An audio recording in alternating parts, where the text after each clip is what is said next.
So, ang ating work for today's video na naman ay isang wedding. So, ang gagamitin natin na bulaklak ay pangalan ay Amaryllis. Para siyang lumang pangalan ng isang tao. Bukang-buka na siya sis talaga, parang kefi ko lang. Char!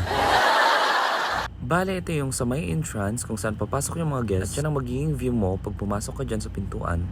Charan! Ito na siya nung nanagyan namin ng bulaklak. O diba, ang ganda ng color combination niya. Hindi ako sure kung anong kulay yan.